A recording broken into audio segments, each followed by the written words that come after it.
Receive real-time safety information through the Disaster Safety Information mobile app 안전 디딤돌. Thank you for all the great information. Remember, your safety is everyone's safety. This campaign is brought to you by BFM 부산영어방송. 지금 방송 광고라는 부메랑을 던져보세요. 소비자를 향해 정확히 날아가는 광고. 힘차게 돌아가는 경제. 부메랑처럼 다시 기업의 이익으로 되돌아오니까요. 방송 광고, 경제에 큰 힘이 됩니다. 부산 방송광고발전협의회.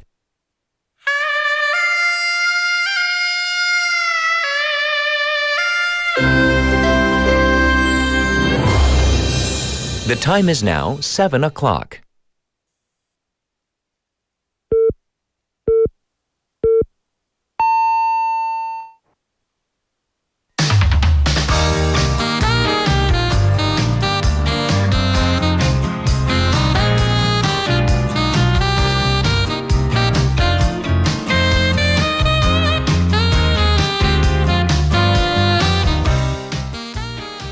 It's Friday, and normally I would be extra cheerful. I would also say that we have gotten some much-needed rain. However, many parts of South Korea have been inundated with torrential rain. And yes, there have been some casualties. Some of the hardest areas are flooded, and multiple landslides have also been reported. As a nation, the devastation is clear, so we'll bring you the latest throughout this morning. I'm Catherine. This is Morning Wave in Busan on Friday, July 18th on BEFM 부산영어방송.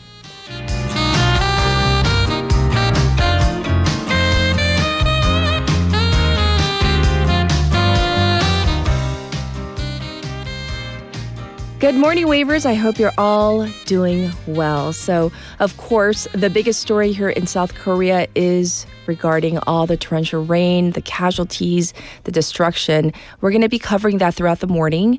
In the meantime, though, I do also want to address this. Our city as a whole, the city of oceans, the second city, as they say, in the country, the southeastern hub. And so these are all monikers for our city of Busan. They go on and on and on. And so now a new title the city is trying to claim is the Maritime capital, 해양수도. So how do we go about doing this? Well, the steps that are taking place right now is relocating, first of all, the Oceans and Fisheries Ministry to Busan City. This has become a hot button issue in politics. And so originally President Lee Jae-myung was scheduled to head to Busan, to come to Busan today for a town hall style meeting.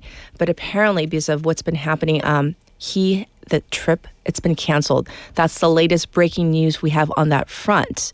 So the topics he was going to discuss, at least one of them was the relocation of the Oceans and Fisheries Ministry to Busan, along with his plans for the so-called Arctic route. And as this is going on, the opposition, People Power Party lawmakers representing Busan districts are also pledging administrative and legislative support. They have been criticized for letting partisan politics get ahead of regional issues, but they are showing that Busan lawmakers are fully on board. And recently, lawmakers introduced special legislation to support this relocation, including designated a specialized zone for maritime industries, an academic industrial cooperation system, and also tax breaks. The timeline as it stands is that the plans should be completed by next month and start construction by September. So the whole goal is to move the ministry within the year. And of course, this is just one facet of Busan becoming a maritime capital. And we will discuss this in depth in hour number 2, coming up with our special Busan talk for the month of July.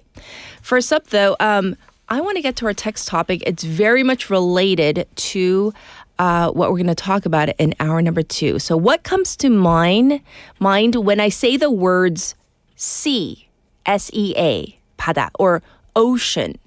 And where was the last beach, sea, or ocean you visited? 자, 바다 하면 떠오르는 것은, 그리고 내가 마지막으로 간 바다는 어디죠? So send in your messages, excuse me, to BFM's live stream live chat on YouTube.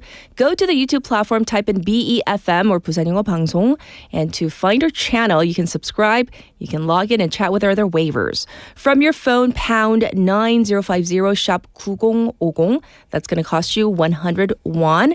Also, you can reach me for free through Kakao Talk. So to find us, type in BEFM or 부산영어방송 to find our account. Add us as a friend first, and then you can send in your messages and photos too. And the ways you can tune into Morning Wave in Busan, like I said, we're streaming live on YouTube right now. You can watch again at your leisure. Also, we have the BFM app and the Papang app. Both are available to download for free, and you can tune into our program. All right, let's look ahead to our morning together. We have our daily lineup, but it's a very special day and we have special coverage.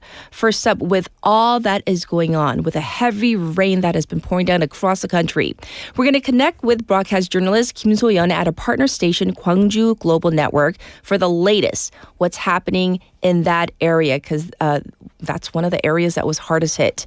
And then we have Casey for Foreign Press Highlights. And hour number 2, if you remember, for June, we had Talk Busan, and it was the baseball edition. Well, for July, it's the Maritime Capital Edition. That's why we've been talking about the sea, the ocean, and beaches as well, especially for a text topic too. So coming up in hour number 2, we're going to have 4 renowned panelists.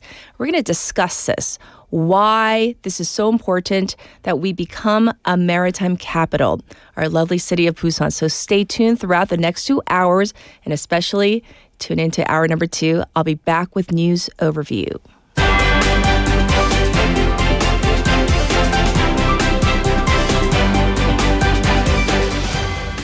It's now 7:06, and this is News Overview. At least 3 dead as downpours batter the country. 3 people were reported dead in Chungcheong yesterday as the area was battered with record-high levels of rain. The authorities found a man in his 60s in a state of cardiac arrest in a flooded vehicle in Seoul. A man in his 80s drowned nearby the first site, and another man in his 80s dead in his flooded basement in Dangjin.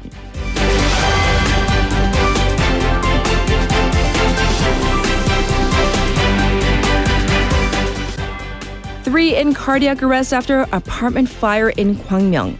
3 people have been taken to the hospital in a state of cardiac arrest, with 65 injured after a fire broke out from the parking lot of an apartment in Gwangmyeong yesterday.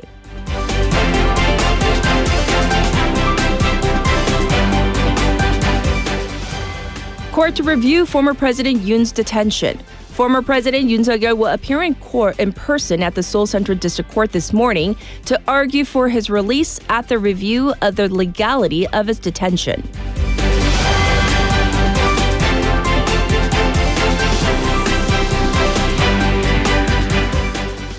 Supreme Court acquits Samsung's Lee Jae-yong. The Supreme Court yesterday finalized the acquittal of Samsung chairman Lee Jae-yong on charges of unfair trading and stock manipulation involving a merger of 2 Samsung affiliates seen crucial for Lee's succession.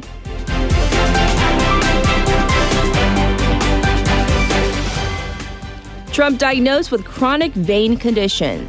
The White House announced on Thursday local time that President Donald Trump is suffering from chronic venous insufficiency after days of speculation about bruising on his hand, addressing that the condition is common in people over the age of 70. And this was News Overview.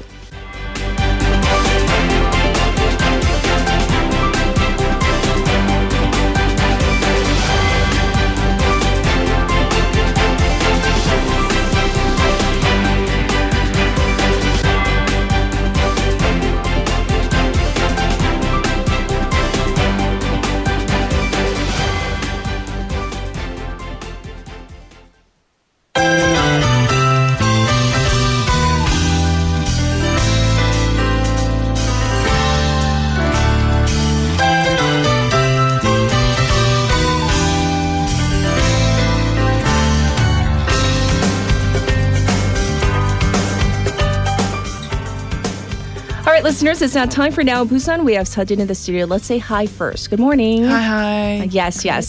Well, before we jump into all of the local news, when we say the words like sea, ocean, what comes to mind?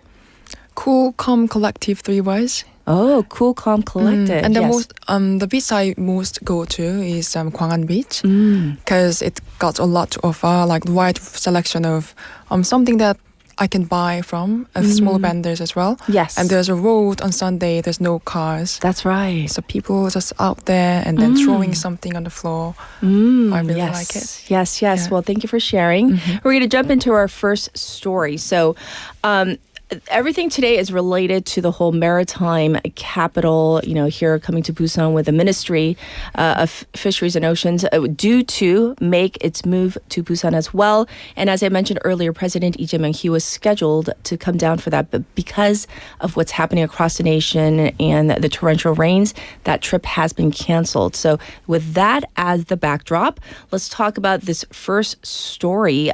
So this is related to what I just said. So I hear that some couples in Busan are facing some issues with their weddings because of this government office move, the one I just spoke about, right? Yes, it's a bit of mess.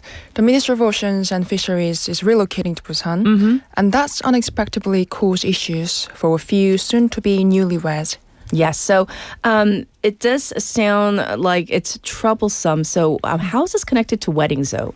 Well, one of the buildings the ministry is moving into, the IM building in Donggo district, has a wedding hall, or rather had one. The venue recently informed couples that it had to cancel all upcoming bookings at short notice because the ministry is taking over the whole building for office use. Yes, so of course we might understand why, but of course for the couples, that must be incredibly stressful. So do we know how many couples were affected by this? They haven't said exactly, but some couples had weddings planned for as soon as October or November. Yes. One of them posted online saying their wedding planner called to say the hall was no longer available because of the ministry's move. They've already finished sending out the invitations, so understandably they are really upset. Yes. This is like so last minute when you think about wedding planning. So have they been offered any type of compensation? Not really. A staff member just said, and I quote, "We are focusing on helping each couple right now. There's a lot to handle, so we can't comment yet." I see. So thank you for reporting on this. Very much related to what's happening right now in Busan. Next up, parents of young children in Busan might be getting some good news next year. So can you tell us about this? Yes, Busan's Office of Education is planning to offer free education for all 3 to 5 years old at private kindergartens starting next year. Yes. It was a promise Superintendent Kim Seok-jun made during his election campaign. And the office would expand its education welfare policies from 2026. Yes, wait, but I'm a little confused because I thought that kindergarten was already free, is it not?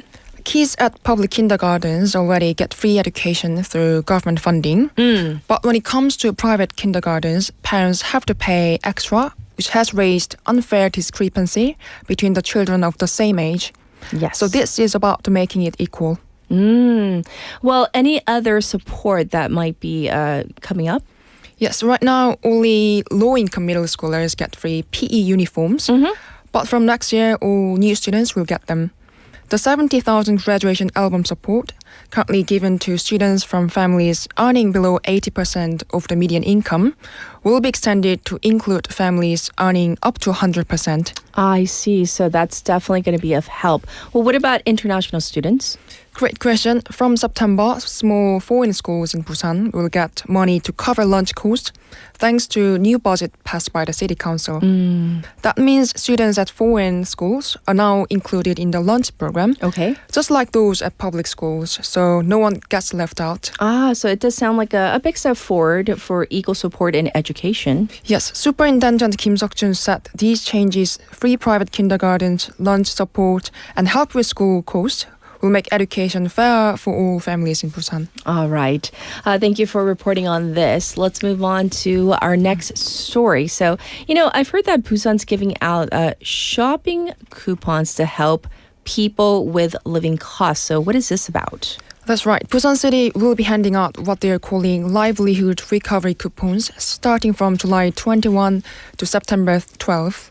It's part of a national initiative announced by the government earlier this month to ease everyday financial pressures. Yes, so who is eligible and how much can they get? Well, for most citizens, the amount is 180,000 won. But if you're in low income or a single parent's household, Yes. you'll get 330,000 won. And for basic income recipients, it's up to 430,000 won in the first round. Yes, I'm sure this will be of huge help. Is there going to be a second round? Yes, there is. Most people across Korea will receive another 100,000 won from September 22nd. So how can people apply? You must have been a Busan resident as of June 18th, and you need to have been born before 31 December 2006. If you're a minor, your parents or guardian will have to apply on your behalf. You can apply online through your credit card company's website or platforms like Dongbekjeon. If you prefer offline, just head to your local bank, community service center, or a branch of Busan Bank. All right. This is something I'm sure many families will appreciate. Thank you for this. Let's move on to our next story, our final story. You know, jellyfish stings are a big problem again this summer, especially I hear at Songdo Beach. Turns out, even though Songdo Beach had the highest number of jellyfish stings incident in Busan last year, they haven't put up any jellyfish nests there. Really? No jellyfish nest? I mean, I have to ask why, because it sounds really dangerous. The real issue here is despite the most affected, Songdo still doesn't have any jellyfish nets in place. So far this summer, out of the 7 public beaches in Busan, Songdo and Haeundae have reported the most stings, 4 cases each. Yes. Gwangali and Ilgang had just 1 each, and no cases have been reported at the others. So what's being done? Because it still sounds kind of surprising to me that they haven't put up the nets. Well, they have been sending out to local fishing boats to remove it, but still no sign of any net. It's quite a contrast to Haeundae and Suyang district, which are using up to 5 boats and have either installed or are planning to install them. Yes. And so in terms of jellyfish season, is it over? Is it getting worse? What's happening? With rising sea temperatures bringing in more jellyfish, experts say we really need to take preventive steps now. Yes. So once again, why no net in Songdo? A Seoul official said this issue with jellyfish stings only came up recently, so they didn't have time to budget for it. I see. And said since installing the net could cost around 100 million won, they'll need to weigh up pros and cons before making a decision. I see. Well, thank you for all the reporting and wishing you a good weekend. We'll check in with you on Monday. Thank you. See you on Monday. Everybody, this was Sejin, and I'll be back with our special weather report. All right, as I have been relaying to you since the opening, there have been record levels of rain coming down across parts of the country. And until yesterday, this had been concentrated in the Chungcheong area and parts of the Jeolla region. So what we're going to do is we're going to connect with broadcast journalist Kim So-yeon at our partner station, Gwangju Global Network, GGN, for the latest. So let's hear from her first. Hi, good morning, So-yeon. Hello, how are you? I'm doing okay. How are you? Are you okay? Yes, I think most of us have survived throughout the night. And, Yes. thank you for having me. And so, the situation has been quite extensive over here. Yes. So, of course, first and foremost, we're glad that you're okay. So, if you can tell us how much rain Gwangju and the surrounding region have seen in the past 24 hours? Absolutely. So Gwangju recorded its highest ever single-day rainfall for the month of July with a staggering 426.4 millimeters of rain falling in just one day. So this is setting a new all-time record since weather observations began. And according to the Regional Meteorological Administration, as of last night, the cumulative rainfall total include 411.9 millimeters for Gwangju, 378 millimeters for Daju, 371 for Damyang, and Hampyeong Wolya area has seen 321 millimeters as well. Now, as for Gwangyang, they had seen 251, Changsong 290 millimeters, and Suncheon 219, and Mokpo 100.7 millimeters. So the daily total, again, has recorded so far until this morning 426.4 millimeters. And this is Gwangju's official observation point, far exceeding the previous record of 335.6 millimeters, which was set back in 1989 in July.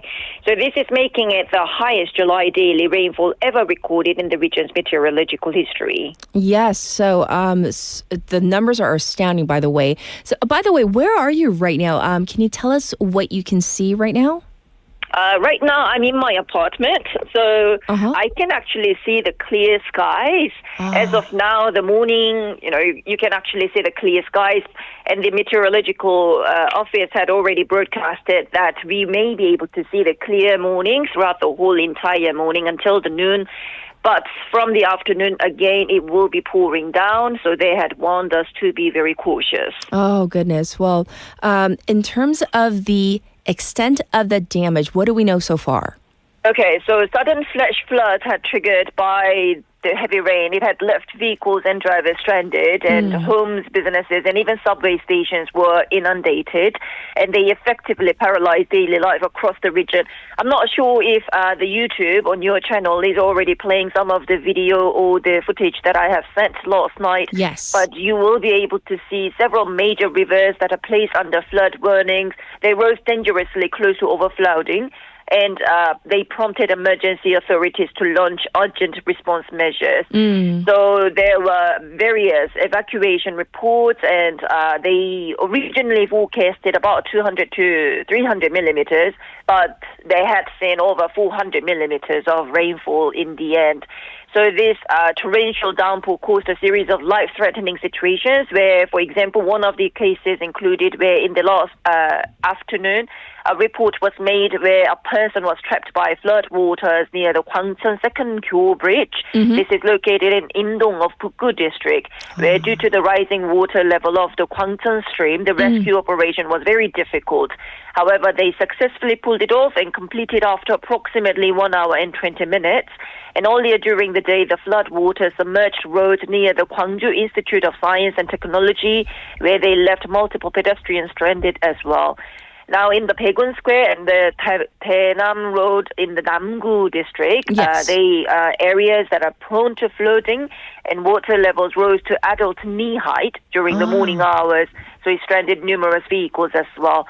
And later in the evening, service was suspended for 3 additional stations as well. And they are now currently only 8 stations on subway line is operated, and they have limited train movement. And the city buses also are remaining in service on all routes, but 372 buses on 34 routes are operating on detours as well. All flights in and out of Gwangju Airport have been cancelled, and most ferry services to and from inland or the island regions in South Jeolla have either been delayed or cancelled as well. Yes. So what about the authorities? How have they responded, and what are further concerns? Well, so there were, like I said already, evacuations, orders that were already issued, and the residents in certain areas such as Hwamdong and in Bukgu district had been evacuated due to concerns of rising waters in the Sokcheon stream. Yes. And they were directed to Dong Elementary School, designated as emergency shelter.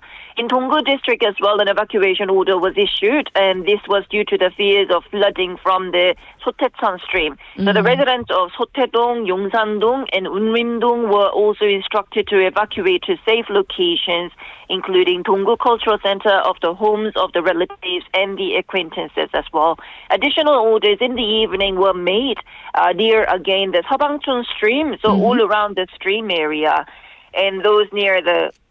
Sorry? Yes. Oh, sorry. Right. I think I heard myself. So around the Munheung-dong, which is in Bukgu district, the Catholic Church were directed to Munheung Central Elementary School. And in Gwangju, authorities have closed 16 riverside roads, 5 underpasses, 11 riverside parking lots, and 336 river access points to prevent accidents. As for myself, I'm sure it's experienced by all of the Gwangju residents last night, but usual roads that usually takes about 20 minutes on a route had taken about 2 hours to get to. There were many detours. Police were walking on site, and there were a lot of construction sites and, of course, the 119 operation teams that were on site last night in various points of Gwangju City, preventing any accidents and helping to amend any of the situations that have already been taken place. Well, I do want to thank you so much for reporting extensively on what's happening in your neck of the woods, and once again, glad that you're okay as well. Thanks for reporting to our listeners today. We do appreciate it, and please take care, Soyeon. Thank you very much, and I hope you all safe and well as well.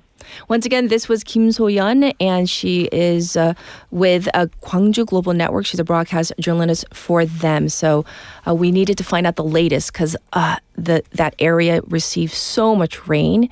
And now we are going to take a short song break right now. This is Make You Feel My Love by Adele.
I go crawling down the avenue.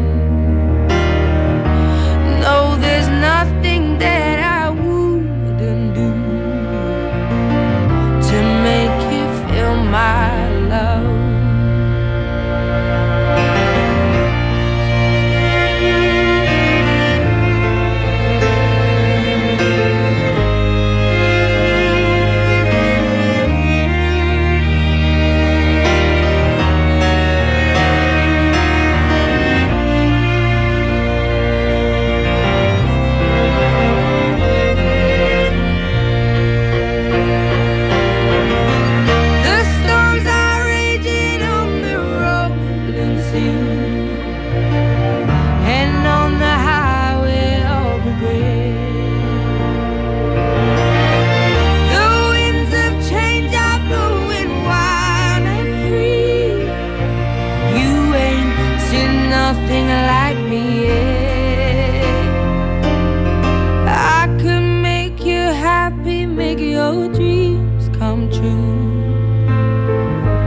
Nothing that I wouldn't do. Go to the ends of the earth for you to make you feel my love. To make you feel my love.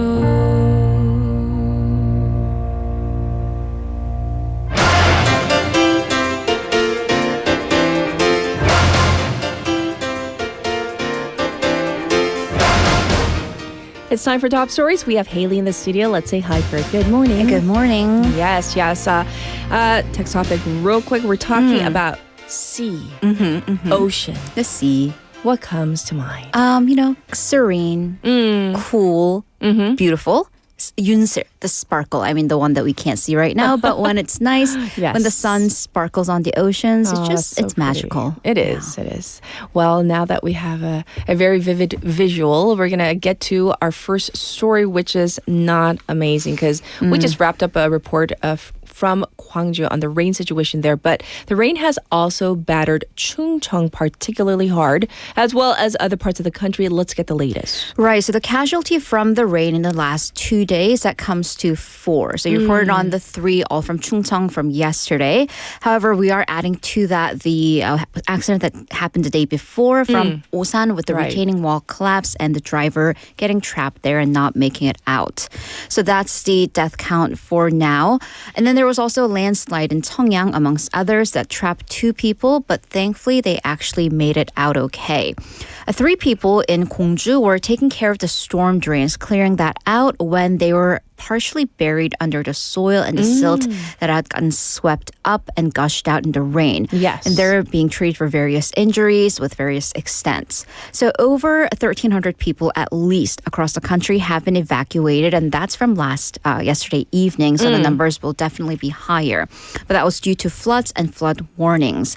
As of yesterday, over 650 schools in Chungnam alone have canceled classes or suspended them. And then in terms of the figures, our reporter from Gwangju just talked about how they saw record levels of rain. Yes. In Seosan, 519 millimeters of rain yesterday. Wow. And 440 millimeters came in not even half a day, just in the first 10 hours. Yes. So according to the Korea Meteorological Administration, or the KMA, precipitation from midnight to 10:23 in the morning in Seosan in Chungnam was 438 millimeters. That's the highest ever for any daily precipitation. And by the way, how much? That's over a third of that city's entire annual precipitation. Wow. Let me remind you about that again, in just 10 hours. So it's not how much, it's also how quickly it came down, leading to extensive damages. Yes. The reason is this mid-scale low-pressure front that's lingering over the Western Sea right now,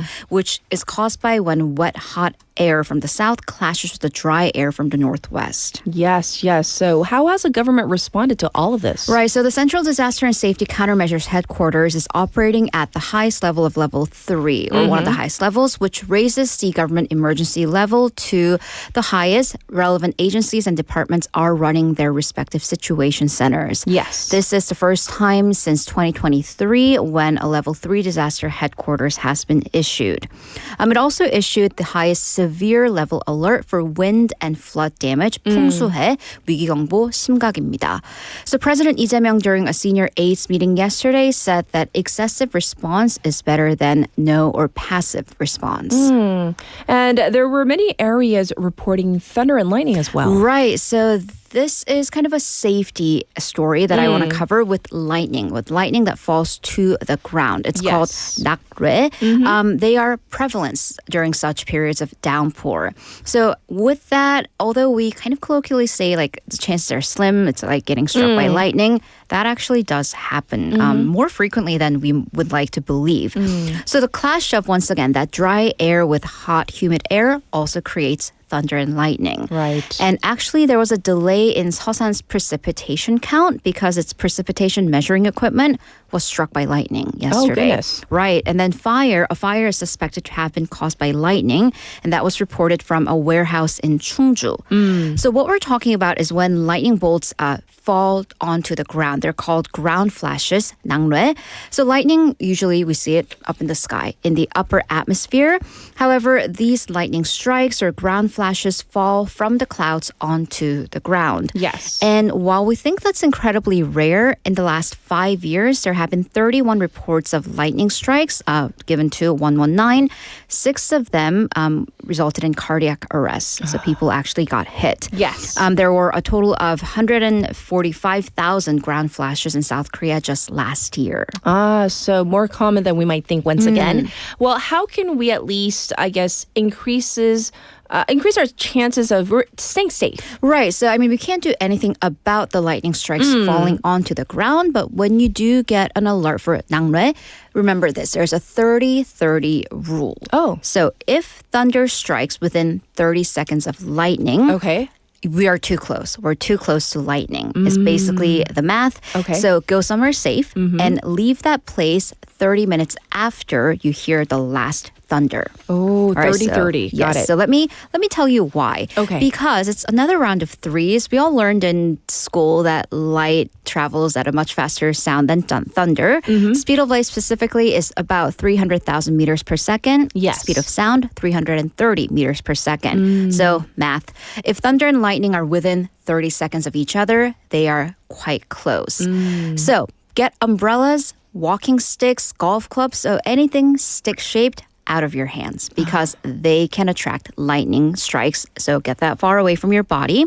So where should you evacuate to? Well, where shouldn't you evacuate to first? Anywhere close to trees, pagodas, 정자 can actually get struck very easily. Those Yes. standalone structures. So it's better to go inside a building or a car. Oh, even a car is Yeah.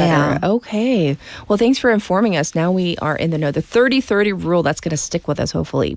All right, tomorrow is July 19th, and this is the 2-year anniversary of the death of Marine Corporal Che. So his case has been under the spotlight recently. We're going to go through this. And unfortunately, it does tie to the heavy rain and Yes. casualties. So Marine Corporal Che Sang-byung, he was a part of the search and rescue party in Yecheon, Gyeongbuk 2 years ago. According to investigators, the stream Seokwancheon had very sandy soil, which the Marine Corps was not aware of, but that means the ground moves and collapses easily. Yes. A rapid swept the 13-member crew, and most of the members got out except for Che, who got swept up and drowned. He was found 14 hours later, about 6 kilometers away. No one was wearing a life jacket. Right. So earlier investigation kind of went nowhere because of allegations that are being investigated right now that the presidential office allegedly intervened. And it just ended, this whole thing, with Colonel Park Jung-hoon, the Marine Corps investigator, getting reinstated to his post after he was found innocent of insubordination. Yes. The police took over the case then to the prosecution. After a lot of back and forth going back to 2 years ago, former Commander Im Sung-gun had been switched as a suspect by the police, so he's another central figure. The case itself has multiple facets, from the potentially responsible culprit, interference allegations, but also how the military may be treating its own. Yes. So the head of the Military Human Rights Center said that unless they change this perception of treating soldiers as, his words, consumables, 소모품, as basically accessories, then these accidents will only continue. Because they are not expendable. We're Absolutely talking about not. young people serving our country. Well, let's look at where the special counsel is on the investigation. Right, so a lot of movement detected this week. Special counsel summoned multiple witnesses and persons of interest, including then Gyeongbuk Police Chief Changwon, former presidential aide Kang Hee-gu, and Colonel Park Jung-hoon himself. Yes. The key point of investigation is over whether the presidential office under former President Yoon Suk-yeol had interfered, especially in this so-called the outrage VIP theory, VIP 경로설. So the story is when Colonel Park reached a conclusion in this investigation that then Commander Im Sung-gun was one of the parties or individuals responsible. The president yelled. He screamed during a meeting with his aides and said, if you punish a commander for something like this, who could do that job? And then Yoon allegedly called the former defense minister, admonished him, and made him allegedly change the results of the findings. So for the first time ever this week, a former National Security Vice Chief Kim Tae-ho actually admitted after all this time that the so-called VIP did express his outrage. Yes. Well, of course, we will continue to follow this story. And thank you for reporting on all the latest of what's happening with all the rain. We'll check in with you in hour number 2. So thank you, Haley. That's right. See you in a bit. All right, let's get to your traffic and weather.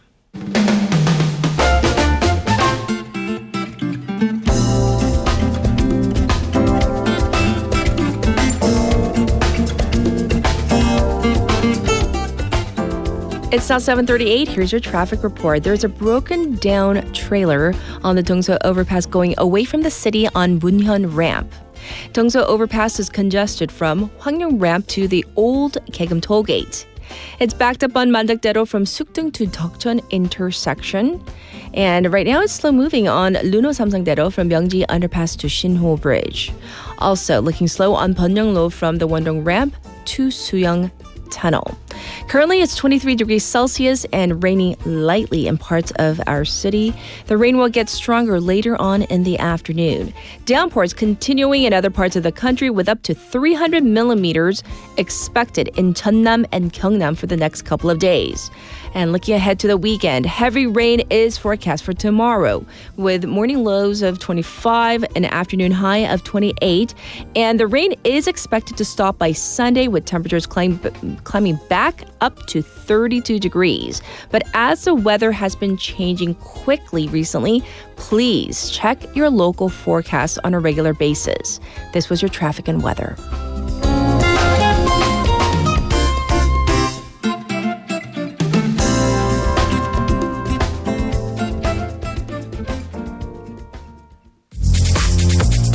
Good morning. Good morning. 굿모닝입니다. Good morning. 좋은 아침입니다. Morning wave in Busan. Morning wave in Busan. Morning wave in Busan.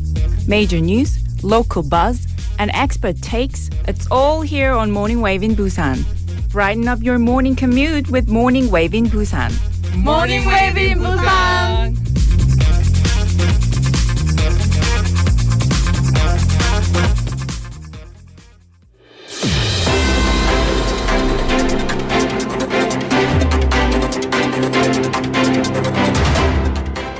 It's time for Foreign Press Highlights. We have Casey in the house. Good morning. Good morning to you. How are you? Good. Yeah, a little drizzle out there here locally, but yes. yeah, Right. got here safely, so that's important, right? Absolutely. A text topic today. When we hear of the word, the terms like the sea or the ocean, what comes to mind? What image do you get? Peacefulness. Peacefulness. Yeah, I don't know why. Yeah. Do you ever I don't know, sometimes near my house, I live not too far from Oryokdo. Uh-huh. So there's a nice drive there. And just as soon as I see that little bit of ocean creeping over the road, I'm kind of Because you're almost home? Or you're near home? I don't think it's that reason. There's no peacefulness there. No. No, I don't know. Is this something about... It brings you calmness. Yeah. Got it. Yeah. I can see that. Can you? Yeah. Okay, I'm just making sure I'm okay. Am I normal? My home too, I see, the ocean every day. And I definitely look out and gaze over the waters and feel not just me. a sense of calm. Not just you. Okay. Cool. All right. Well, we're going to jump into our first story. What's it about? Where's it from? This is about the birth rate, but a different kind of specific part of it. You know, ever since the report came out, I believe at the beginning of this year, that last year it ticked up a little bit. Slightly, yes. Slightly. So But there's good. been a lot of analysis of that. And this article from the BBC kind of delves into something different. Yes. So the headline is, in the country with the world's lowest birth rate, fertility clinics are booming. So it's... Wait. Yeah. Fertility clinics are booming? Yeah. So that headline kind of got me. Yes. And basically what they say is they give a couple of personal stories in the article. One person they talk about right off the bat is a 36-year-old named Kim Mi-ae. Mm-hmm. And she started in vitro fertilization last November. And she's already had a child before, so she's been through the whole process. But she says she was shocked by the crazy wait times at the fertility clinic. She says she went this past January and she felt like suddenly everyone must have made some New Year's resolution to have a baby. Yes. I guess it means suddenly busy. She said even though she had a reservation, she waited over 3 hours. That's, I've never been to a fertility clinic, so I can't say what the norm is there, but waiting for more than an hour, even at a children's wing of a doctor's office is unusual here. Right. Yeah. So what's behind the long waits? Because it's still kind of to me unimaginable because we're we always talk about the low birth rate. Right. Yes. So it's interesting that, okay, even though that's going on, why the sudden interest in fertility clinics, it's not that sudden. Okay. Between 2018 to 2022, they say the number of fertility treatments in South Korea rose about 50% to 200,000. So you can do the math there. Yes. So that last year, for example, 1 in 6 babies just in the Seoul area were actually born with the help of fertility treatment. And they say by some projections in the industry, it could be worth more than $2 billion by 2030. So yeah, there's a lot going on there. Yes. So does the BBC explain why there is such a high demand for fertility treatments? In a very BBC way, they turned to somebody at the University of Oxford. Okay. So Sarah Harper is a professor of gerontology there. She says we have a young generation that's used to being in control of its life. This is not what I imagined as the explanation, but Okay. she said this can come in the form of anything from single women freezing their eggs for later, or couples trying IVF or in vitro fertilization when they can't conceive. She says basically, like previous generations, there was a lot more acceptance of, okay, whether you conceive or not, the timing can be a little bit haphazard. Sure. But now we have Korean women saying, I want to plan my life. So that's a big part of it, just like Yes. being in control of when things happen. Does that Now- sound reasonable? Now that you explain it, I can see the reasoning behind why they call it, they want to, the younger generation, they want to control their life. Right? Yeah. It's about planning. Oh, yeah, being in complete control of what you plan. I did not imagine that as the explanation. Yes, yes. So is this having an impact on the birth rate, though? Maybe. Yeah, that Okay. part's not exactly clear. As we just mentioned, they said in 2024, the birth rate here slightly rose from 0.72 to 0.75. That's big news because that was the first increase in 9 years. Yes. So they talked to Seulgi Choi, who's a professor at the Korea Development Institute School of Public Policy and Management, who says it's a small bump, but it's still a meaningful one. Yes. If this trend holds, it could signal a longer-term shift. So we basically need to watch how young people's attitudes towards marriage and parenthood are changing. Well, is there any evidence of changing attitudes according to this article? Yeah, they did talk to a few other women about, the choices that they've made. A 35-year-old named Park Soo-in said she changed her mind completely about parenthood just after getting married. Yes. So one reason she didn't think about it beforehand was her job had what she called endless overtime. So it was just not possible. So after getting married, she got a new job that had better hours. And she says key for her friends started having babies. So she actually started seeing these kids and interacting with them. She said that made it feel less overwhelming. She also said a big part of it was watching her husband take initiative, doing research on pregnancy and childbirth, and showing real effort. And that gave her confidence that they could actually do it. She did say, looking back on it, maybe it seems like it would have been better to start earlier. But realistically, she says now actually feels like the right time. When she was in her late 20s, she didn't have the financial capacity, as she put it, to think about marriage or kids. Right. Yeah, me neither. We had a question from one of our listeners, 라권 지상님 saying, fertility clinic에 불임 부부들이 아이를 가질 수 있게 치료해주는 병원인가요? And so these days they're actually called 난임 전문 병원이라고 부릅니다. So that's what we're talking about. To let our listeners know, to different relay. terminology. Yes, yes. So in days past, I believe they were called like 불임 clinic. Right. But now the proper term is 난임 전문 병원. Yes. 알겠습니다. 감사합니다. We always learn. Yes, I'm together. learning every day. Yes, That's right. yes.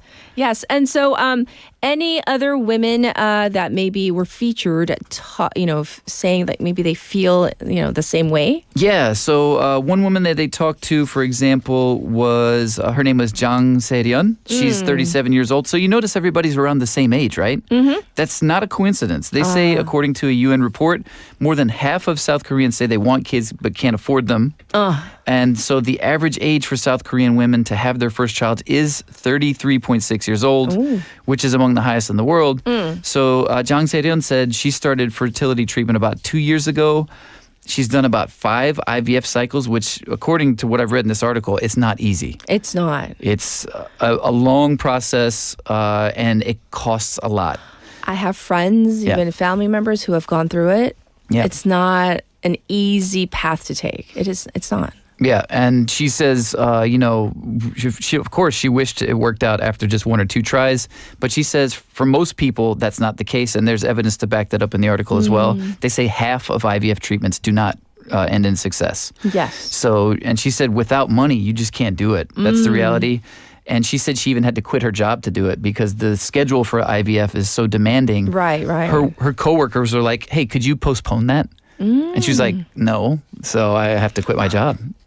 So it's something that a lot of women are apparently trying to commit to, but they definitely need support to get it done. Yes. Well, for our listeners out there, you can check out the article, but we're going to move on to our next story for now. What's this story about? This is about convenience stores in a way. Some place that you ever go to? Do you?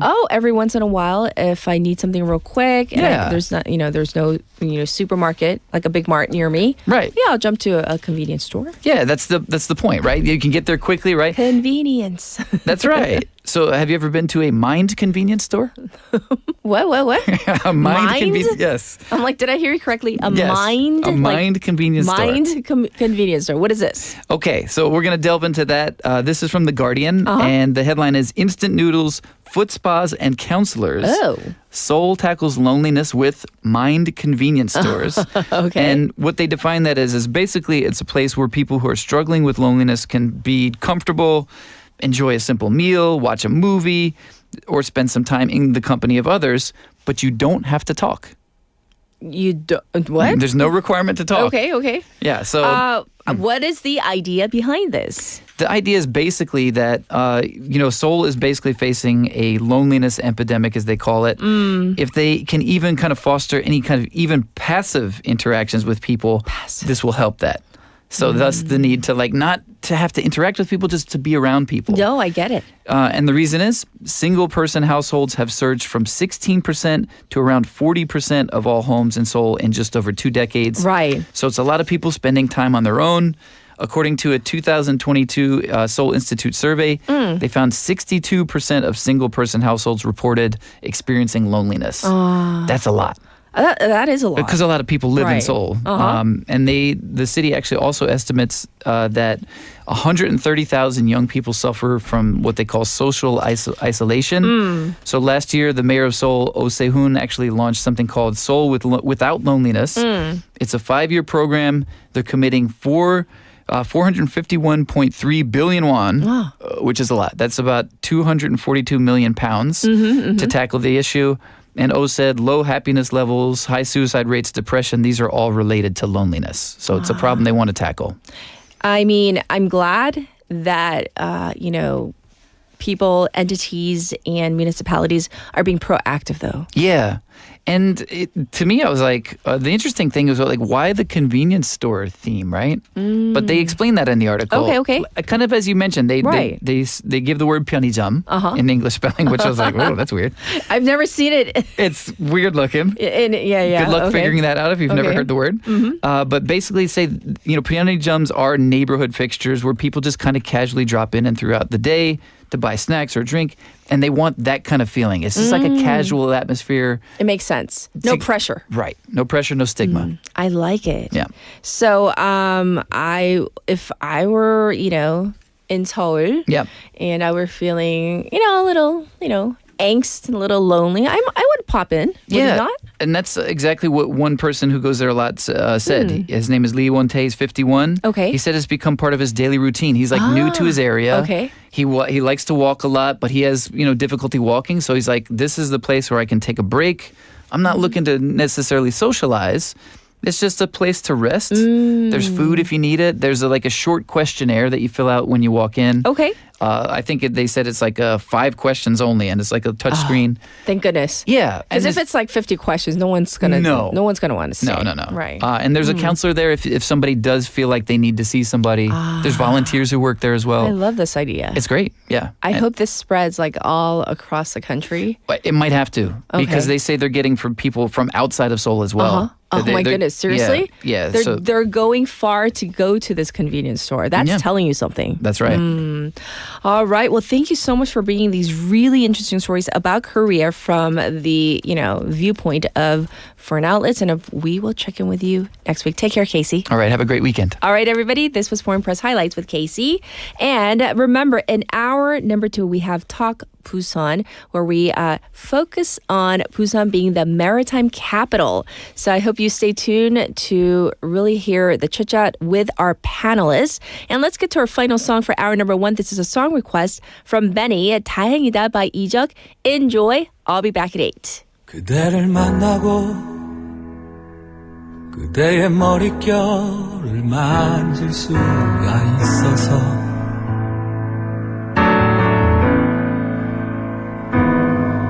그대를 만나고 그대와 마주보며 숨을 쉴 수 있어서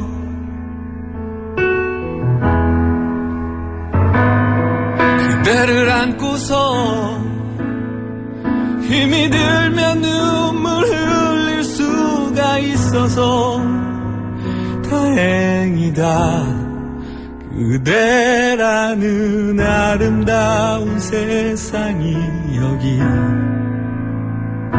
있어줘서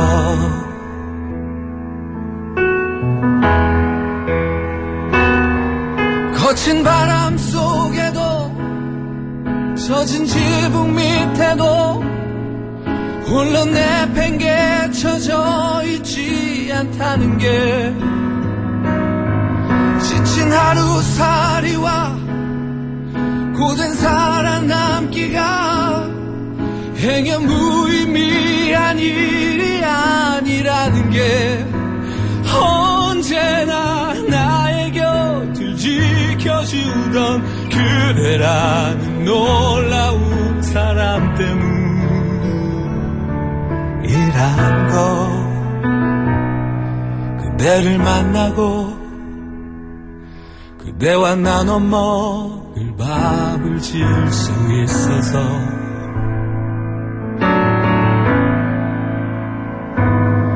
그대를 만나고 그대의 저린 손을 잡아줄 수 있어서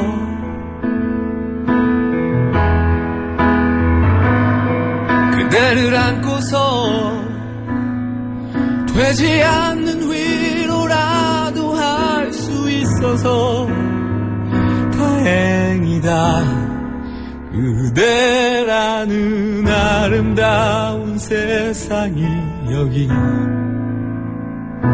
있어줘서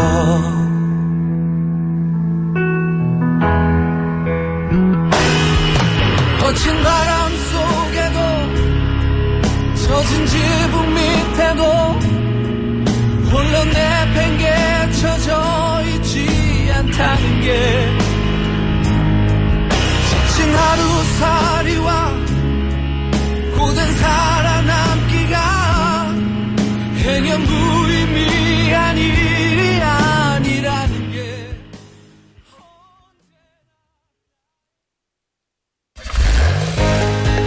혹시 지금 운전 중이신가요?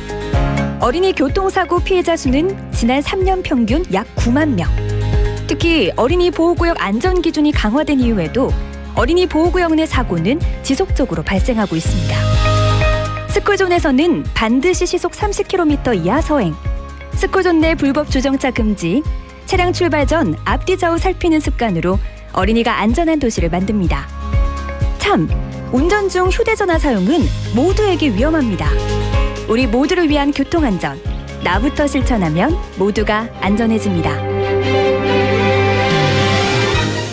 어린이가 안전하게 뛰어놀 수 있는 부산. 아이 키우기 좋은 도시는 우리 모두의 미래이자 희망입니다. 이 캠페인은 어린이가 안전한 부산을 만드는 은행, B&K 부산은행과 함께합니다.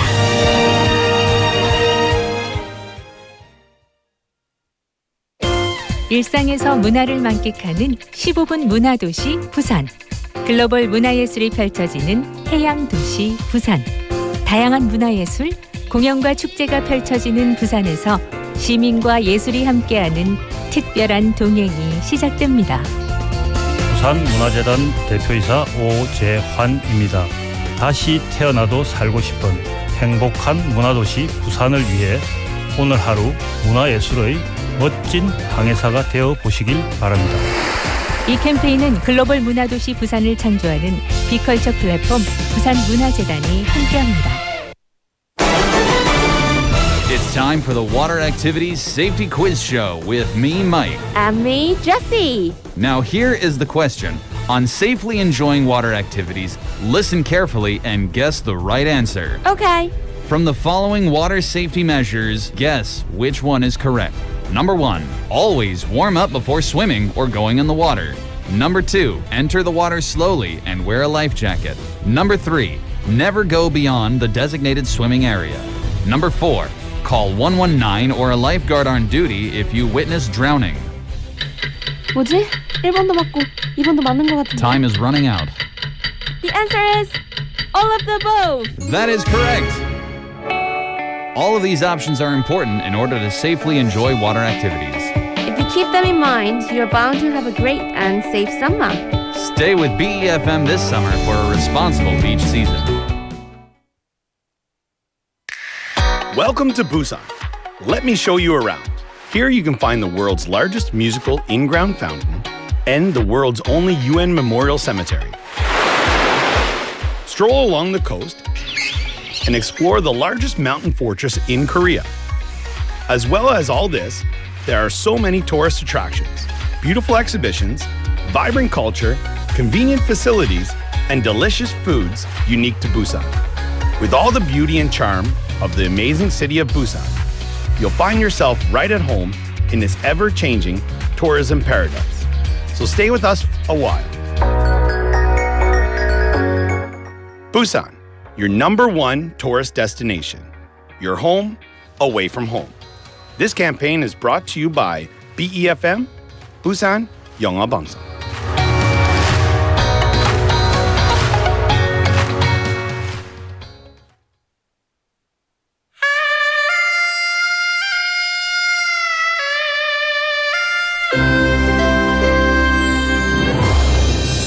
The time is now 8 o'clock.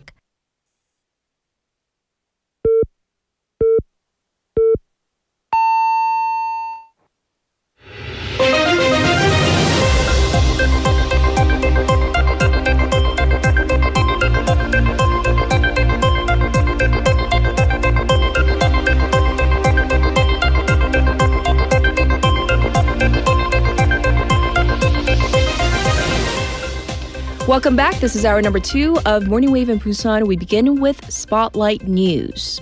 At least 3 dead as downpours batter the country. 3 people were reported dead in Chungcheong yesterday as the area was battered with record high levels of rain. The authorities found a man in his 60s in a state of cardiac arrest in a flooded vehicle in Seoul. A man in his 80s drowned nearby the first site, and another man in his 80s dead in his flooded basement in Dangjin.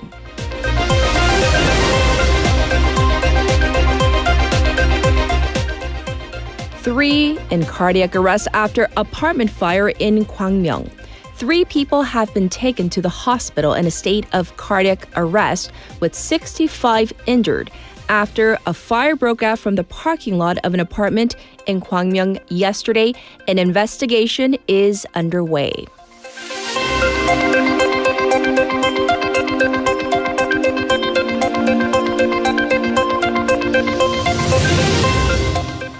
Court to review former President Yoon's detention.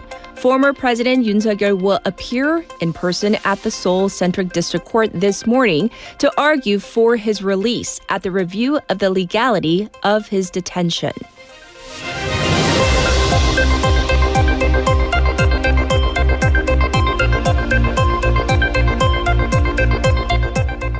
Supreme Court acquits Samsung's Lee Jae-yong. The Supreme Court yesterday finalized the acquittal of Samsung chairman Lee Jae-yong on charges of unfair trading and stock manipulation involving a merger of 2 Samsung affiliates seen crucial for Lee's succession.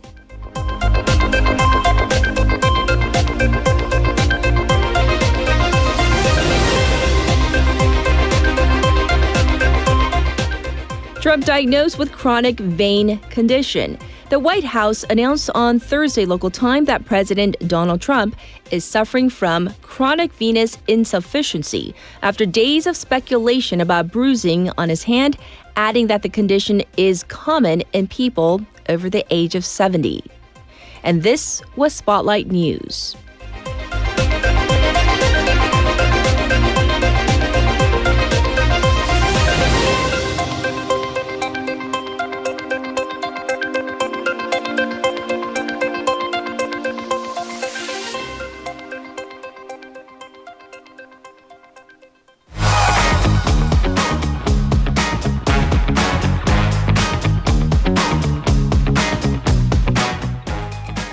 It's time for wa글와글. That means Haley's back. Good morning again. Yes. We have so many waggly stories that we want to talk about, but because we have a special segment called Talk Busan coming up real soon, we're going to have to pick and choose today. First story that we're going to talk about.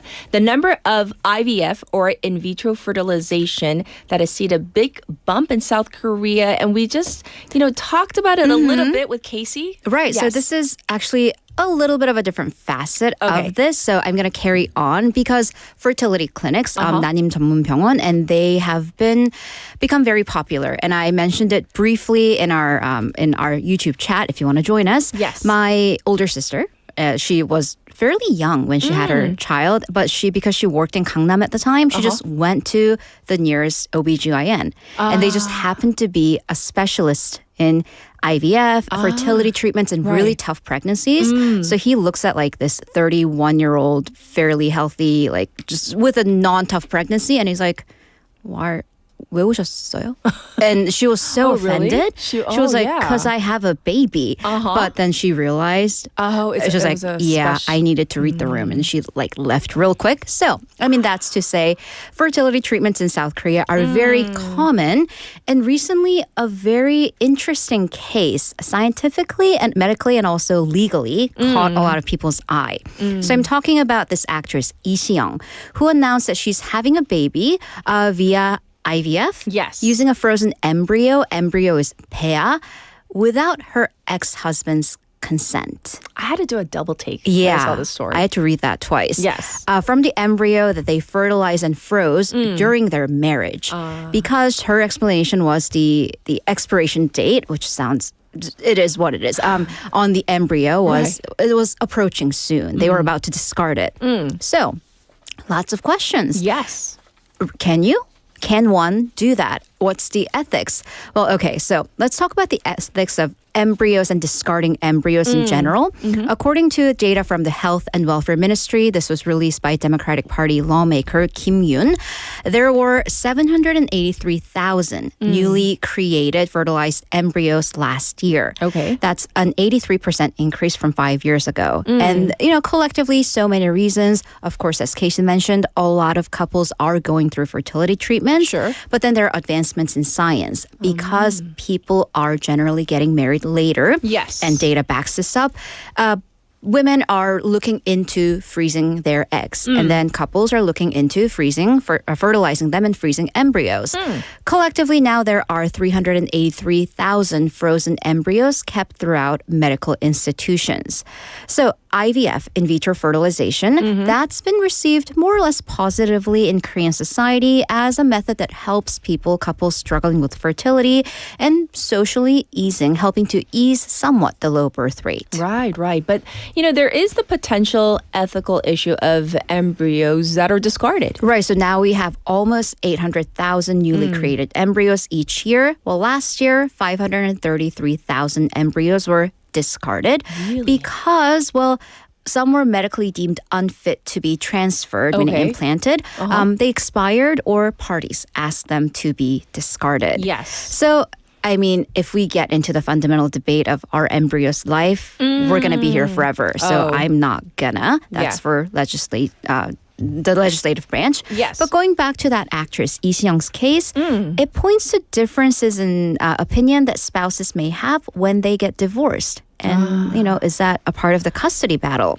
Well, under the Bioethics and Safety Act, when you go in to get them fertilized or when you make a donation, when you deposit the sample, if a sperm or egg donor has a spouse at the time of the deposit, then the spouse needs consent at the time of the deposit. But in terms of getting that fertilized embryo implanted or transferred, you don't need the spouse's consent. So I'm going to say this in Korean because it is very confusing. Okay. 배아를 이식할 때는 별도의 배우자 동의가 필요 없다고 합니다. Right, which is interesting. So in this case, it was okay. She didn't need his permission. Right. So some experts are calling for a more detailed consent process. I do have a question though. Because, now you've clarified. It's legal. It's okay, at least thus far. But what about the baby that is born out of this process? Right. Where does custody or even child support rights stand on this matter? Because, until now, it's kind of more about property. But then when we have a human child out in the world, someone's going to have to take care of that child. Yes. And this is also another things we learn. Even for divorced couples, if a child is born within 300 days of you two finalizing your divorce, that child is born within wedlock. He or she is yours, both of yours. Yes. So meaning the parents, even if they're divorced, even if it was via IVF without consent, both responsible for child rearing, child support, even inheritance. Yeah. I do remember a similar case of a very famous actress, Sofia Vergara, and her ex. They went through a long legal battle about the same issue. However, she wanted to discard said eggs, and he wanted to keep them and use them. So, she wanted the laws are also, that's in the U.S. Yes, so, it's very different, but here in Korea now we have some clarification. All right, up next, we've been talking about data leaks here in South Korea, but in the UK where there's this case called the most expensive email, which caused a massive data breach of some Afghan nationals. We need some clarification. Right. So the British courts recently lifted this injunction, a gag order. So now we have details of this very high-profile case. Okay. So this goes all the way back to February of 2022 when a Marine basically sent the wrong attachment in an email. Yes. This email had a spreadsheet of information on 25,000 Afghan nationals, including 6,000 Afghan soldiers, 19,000 of their families, who had requested to be removed from Afghanistan to the UK, to be moved because they feared retaliation from the Taliban. So they feared for their safety. Now their information is in an email attachment out there. Sources say that the Marine was told to confirm the soldiers were part of the units who fought with the British soldiers. He was supposed to only send a file containing information of those specific soldiers, instead sent the entire file. Yes. The recipient of this email, not been disclosed, but it's said to be an Afghan national. And also, according to latest reports, I'm citing the BBC, among them were identities of more than 100 British officials, including members of the Special Forces and special forces which were also compromised. Yes. The Defense Ministry only found out about the leaks because a civilian saw the file circulating online and notified his or her elected representative. Yes, and it's costing the British government majorly to fix this issue. Right. So the government estimated that it could cost up to £6 billion to fix the problem. That's 11.2 trillion won. Yes. The British government has come up with a secret scheme, a plan to move the major victims. They have already been moved. Some are waiting. On top of this, at least 665 Afghans have filed for, or they're preparing for a damages suit, requesting £50,000 each for damages, or that's 930 million won. Ooh. Well, we're going to call it a wrap for today's Wagle. And of course, we'll check in with you on Monday. Thank you, Haley. Have a great weekend. All right. Let's get to your weather report.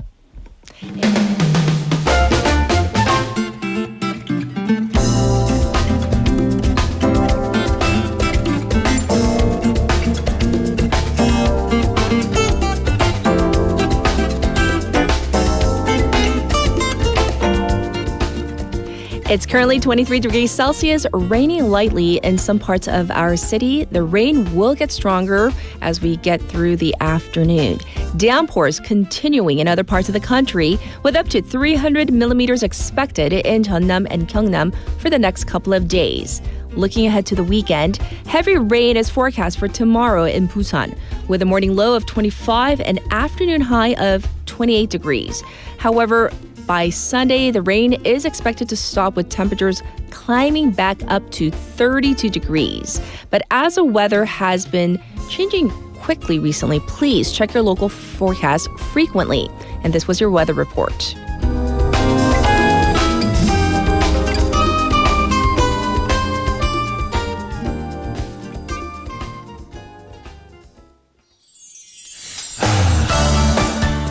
All right, this is One Summer Drive by Cool, and then we'll be back with Talk Busan. summer night One summer drive 내가 떠난 뒤에 닫았던 내 방창을 오늘 열었지 어질러진 슬픔 지워내보내려 두 눈 가득 빼는 여름빛 무작정 나는 차를 몰아 바람 속에 섞인 너의 향기 지워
All right, waivers, let me ask you this. What's the first thing you think of when you think of Busan. And, you heard the sound effect. I definitely think of the sea, the ocean, waves, right? And our program is aptly named Morning Wave in Busan. Well, from 7 bridges to 7 beaches, Busan is basically surrounded by the sea, right? And shaped by the ocean. But the ocean and the maritime environment are rapidly changing. And with this, so are the city's industries, policies, and even identity. So for today's Talk Busan, we are addressing the issue of the maritime capital of Busan and how the ocean shapes the city of Busan. So, by the way, this program was created with funding from Busan Metropolitan City's Regional Broadcast Development Support Program.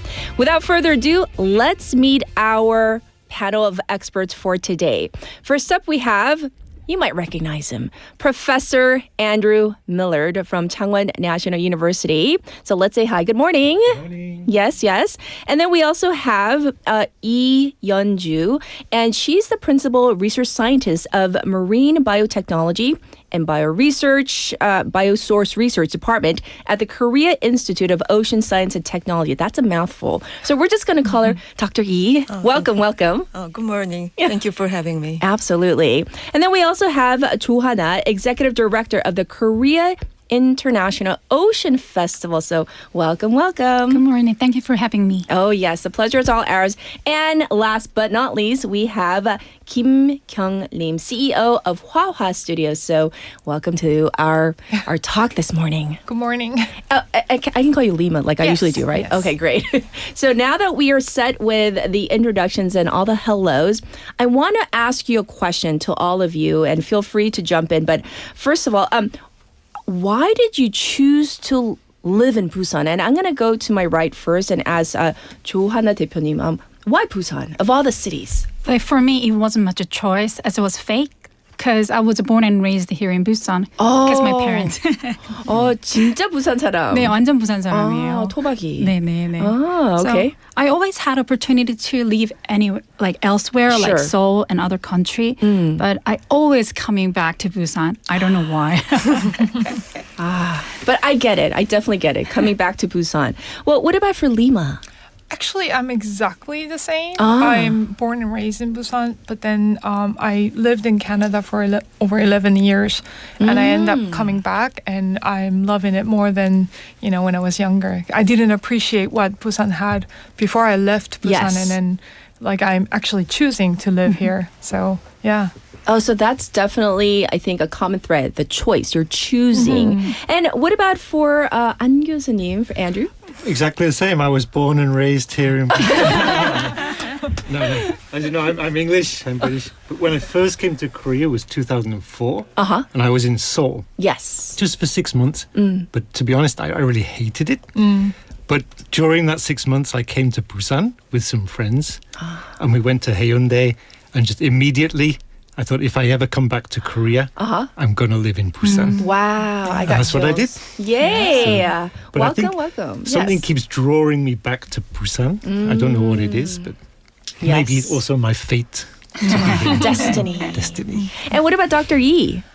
Actually, it wasn't my choice at first. I had to move to Busan because the institute that I work for, the Korea Institute of Ocean Science and Technology, relocated from Ansan to Busan. Can I tell you the story? It's long. Yes. Okay. So I joined this institute in 2009 when it was still in Ansan. But back then, it was already decided that the headquarters would move to Busan. I think it was a part of the Korean government's regional relocation policy for public sector. Right. And it was closely related to the development of marine cluster in Yeongdo, Yeongdo 해양 cluster. Which were already back then was being constructed. But it was massive undertaking in our institute. We have more than 500 employees in only headquarters. And also a wide range of sophisticated scientific equipment. So The entire process took years, and we've completed the move at the end of 2017. And I've been living here ever since. And what do you think of our lovely city, Busan? I think I feel that it's a great mixture of culture, nature, and the lifestyle. Yes. And I've come to love living here, and so have my kids. So it's very much home to us now. Yes. So you're going to stay here forever? I want to. Okay, we're going to check. In 20 years, we're going to check. And some people might not know, 저 부산에서 태어났어요. I was born in Busan, but I went to the States when I was 3, and I obviously lived there for the majority of my life. But I also came back to Busan. There was a draw back to Busan as well. So I know exactly what each and every one of you is saying, except for maybe I'm coming back to Busan. But there's this allure of the city. So we're going to now dive into the meat of why we're here today. Busan, Maritime capital. So I want to start with An 교수님. Can you give us maybe the broad strokes of Busan City's policies, what you know towards this whole Maritime Capital Initiative? Okay, well, I think Busan really, it's doing a lot to sort of just advertise itself, but connect itself also with the oceans. So, for example, last year, there was a big delegation from Europe, mostly, about friendship cities with Busan. But if you look at them, they were all port cities. They were all related to the sea. Yes. So I think Busan's sort of main policy is globally to connect itself with other cities that are also connected to the sea. So, for example, from the UK, there was Liverpool, a very famous city for the Beatles, but also because it's connected to the sea. Right. I think from Italy there was Genoa, and there was Hamburg from Germany, and several others. So that's really one of the main policies. But then also in terms of Busan's port itself, they're really going through a major redevelopment. So even the old port, that is being redeveloped into now more of a cultural centre. And the new port, that's been opened, but they're also sort of massively redeveloping that, or sort of extending that up until 2040. So there's huge redevelopments across the whole city, everything related to the ocean.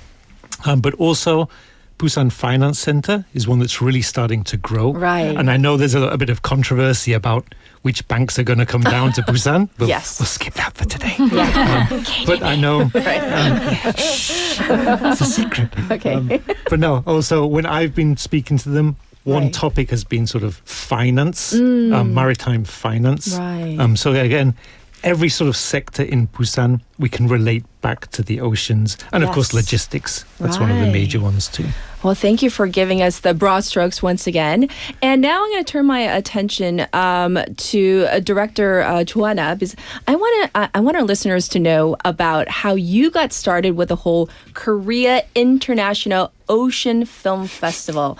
And do we call it KIOF or what? KIOF, yes. So tell us about this, because it's so fascinating. Well, I'm also running an event organizing company. At that time, I was organizing marine leisure show by the beach. So me and my team were brainstorming about the night event, what would be good. Yes. But there's one photo capture my idea. Then the photo was that photo was really interesting is because the screen was hang over the water and people watching films on the beach.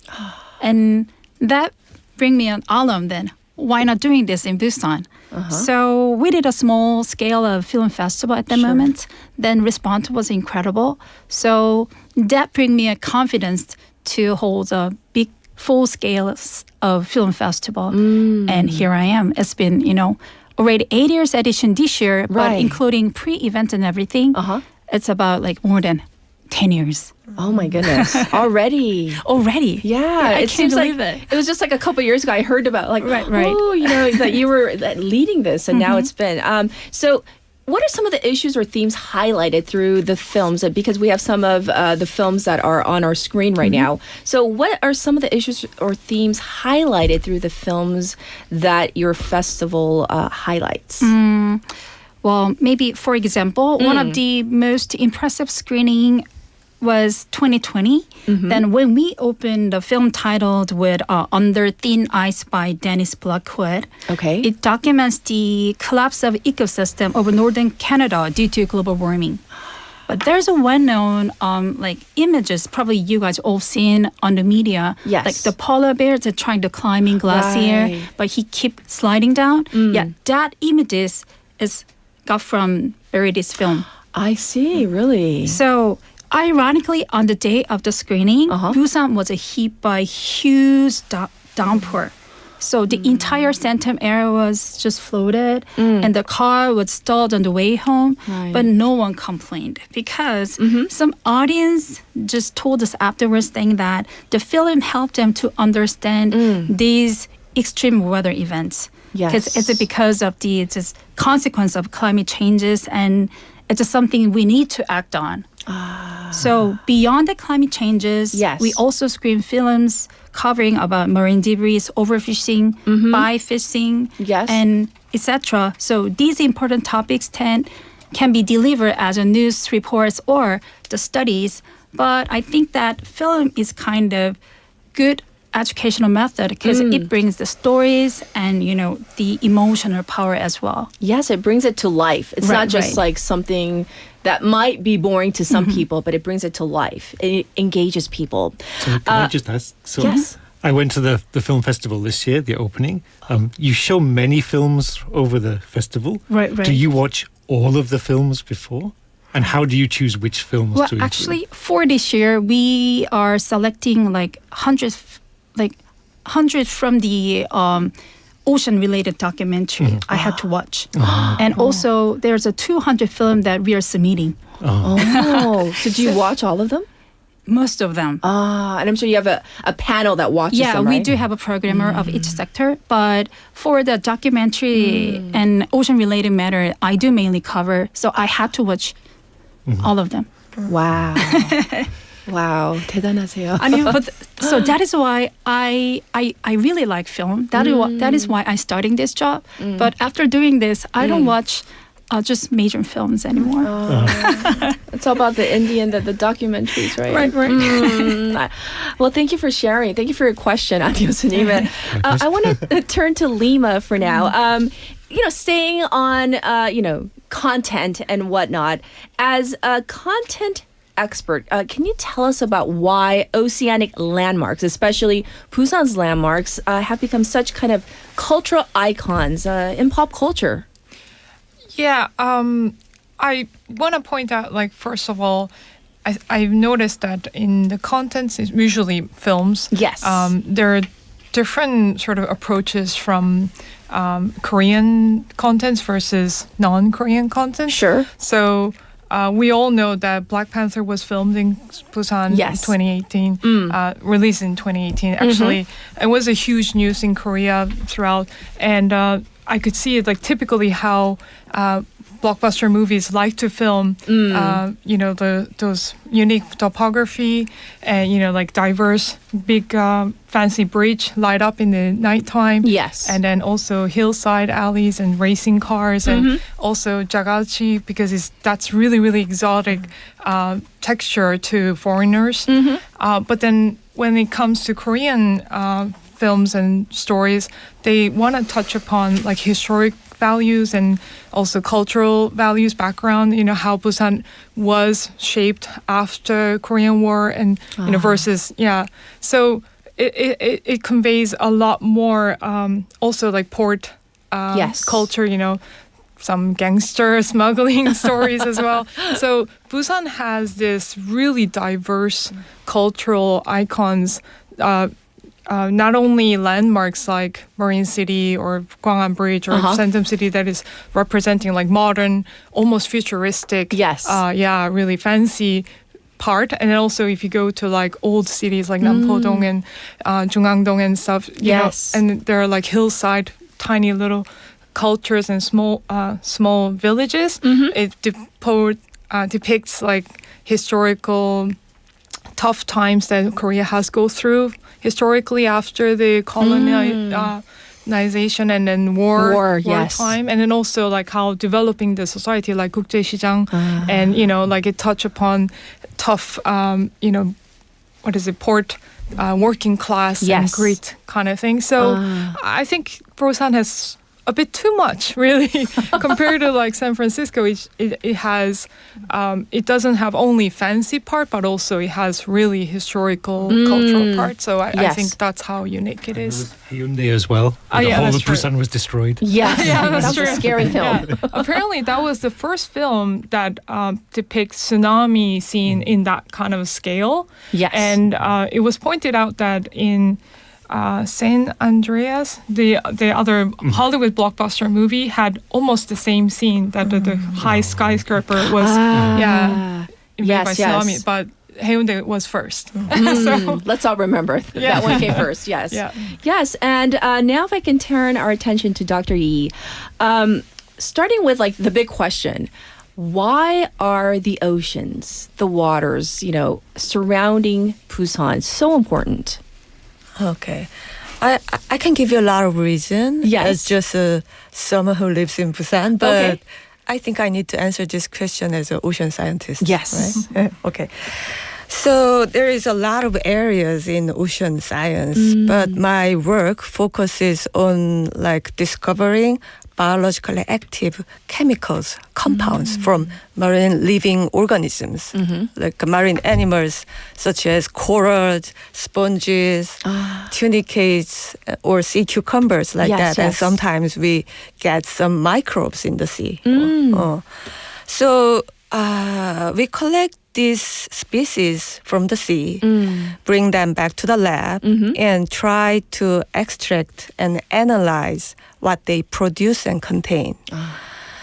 So I'm basically the chemist. So my interest is to identify the structure of those chemicals.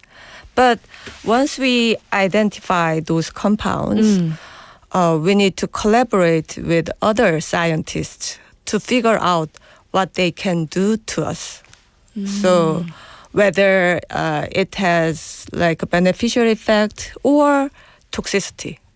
So if some compounds turns out to be beneficial for human, we try to develop it into a functional food ingredient, or even like if we are lucky enough, even a potential new drug.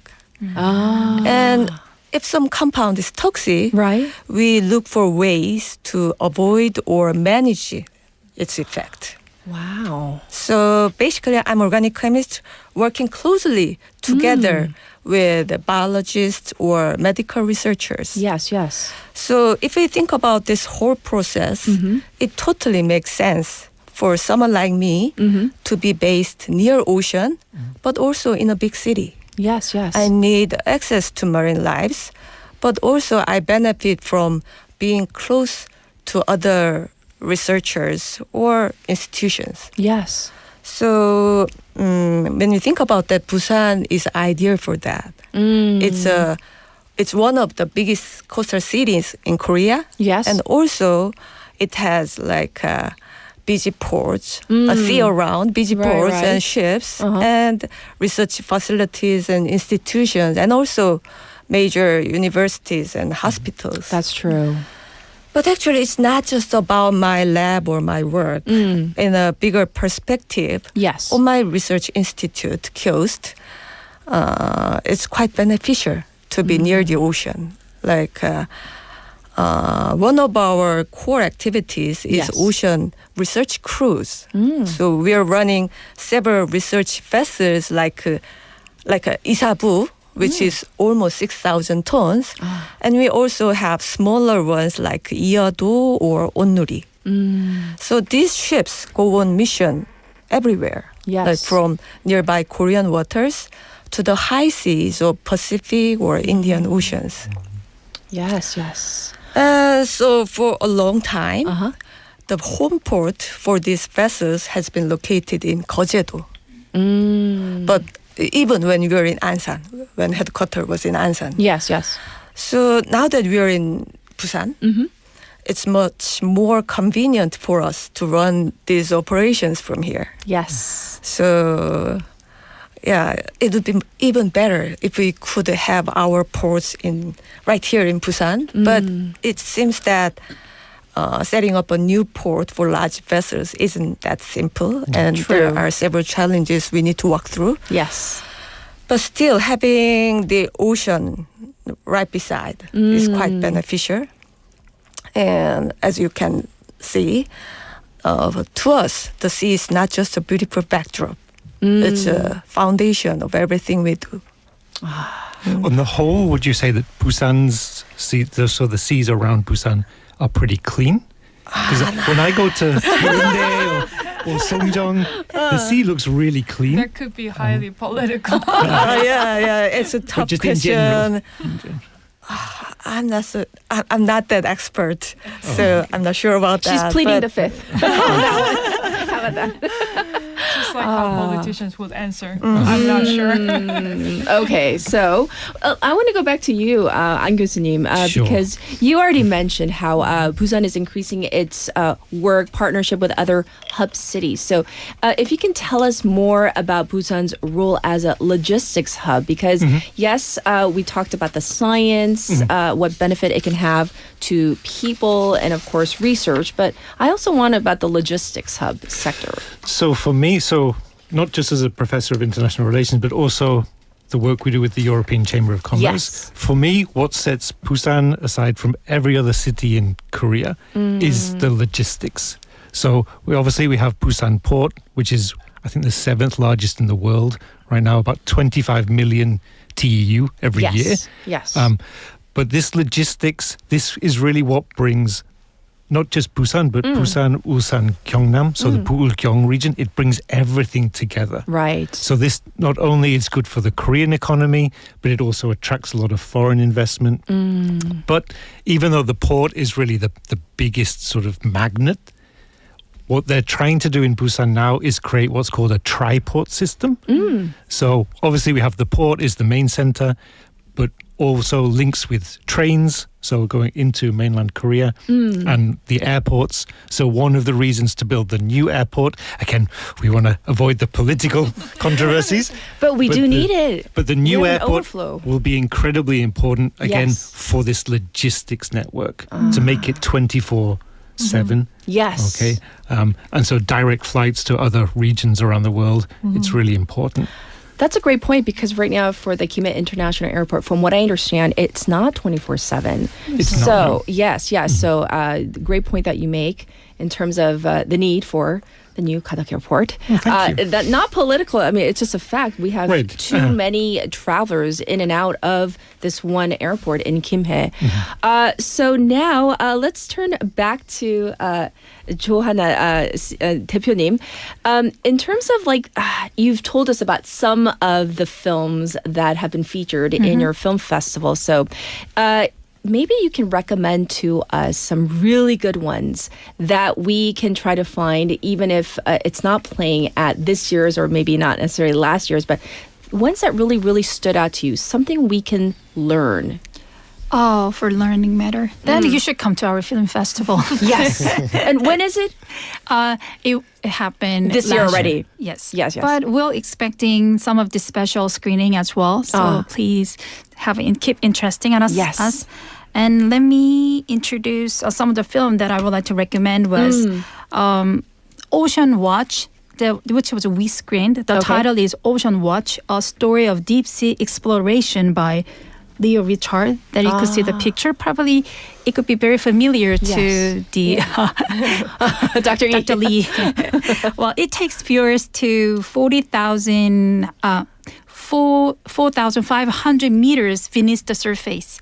So the pressure, the darkness, and the alien-like the creatures. Right. So it truly feels like you're looking at the life from another planet. So I really would like to recommend those kind of documentaries that you can never see with your bare eyes. Sure. And all about the ocean sports. Then I would like to recommend a film titled Sturmfahrt. It's German. That is the actual English title is Storm Ride.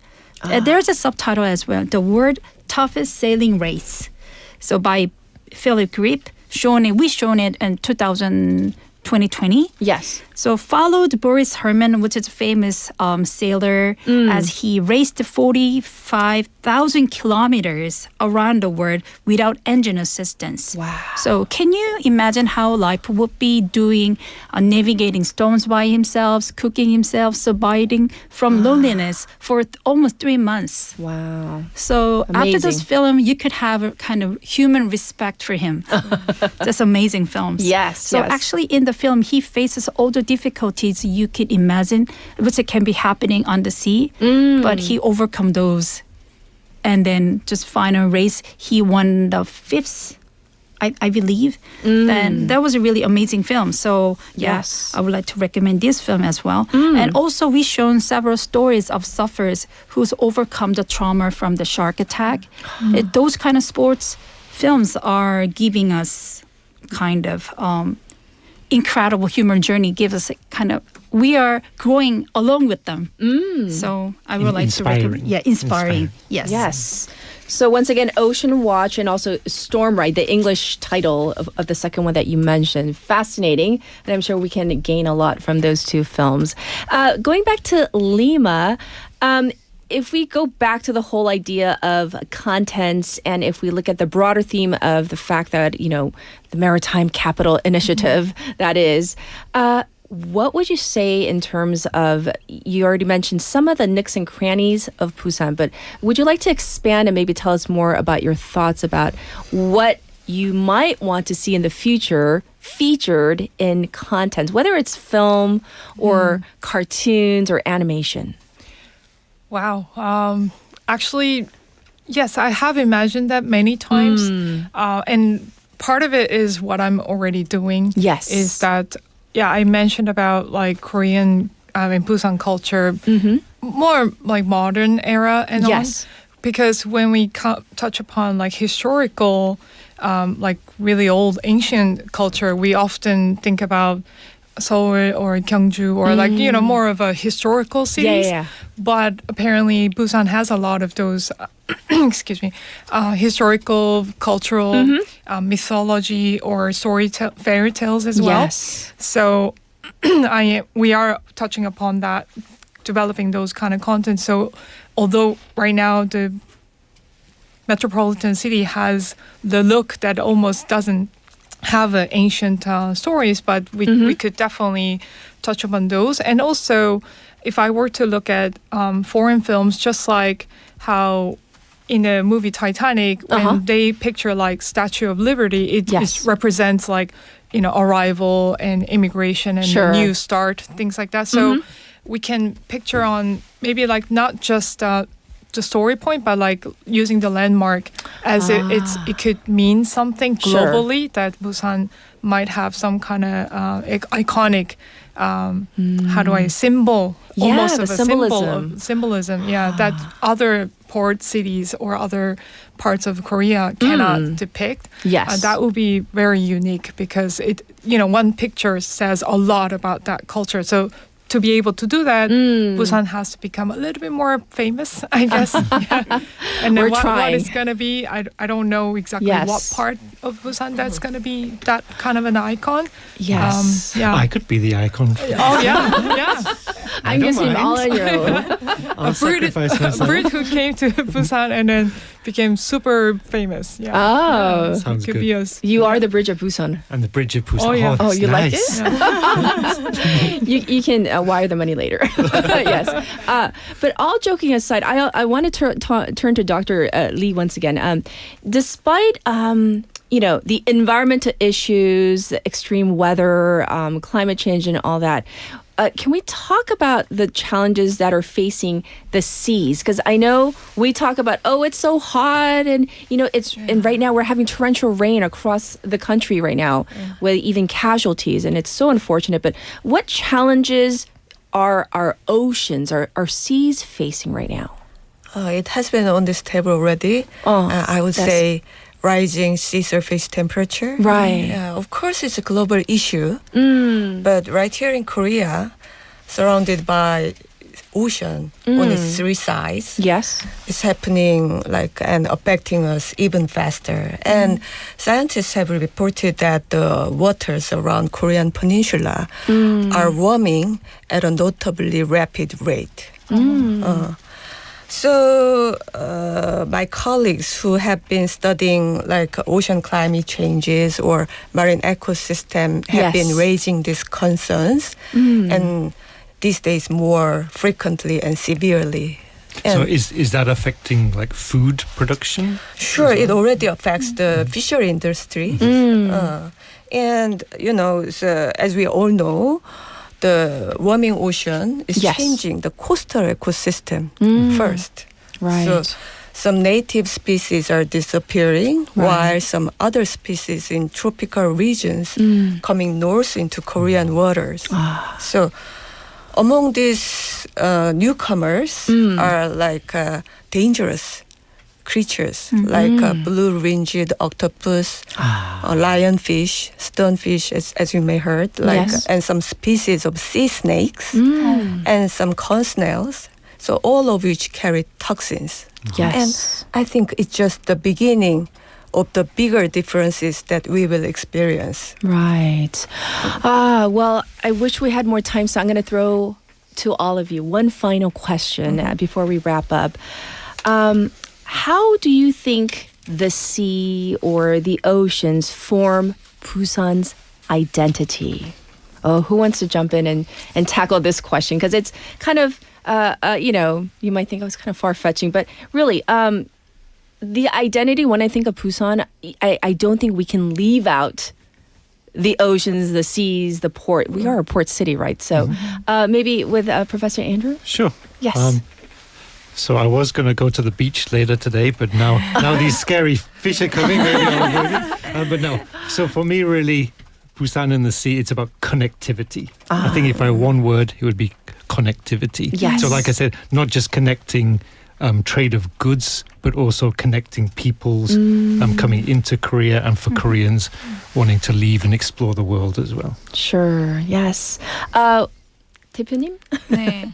Well, maybe as a Busanite, yes, going to the beach is not a special occasion. Like the other people always envy about that. Yes. We can go beach whenever we want. True. It's very closely.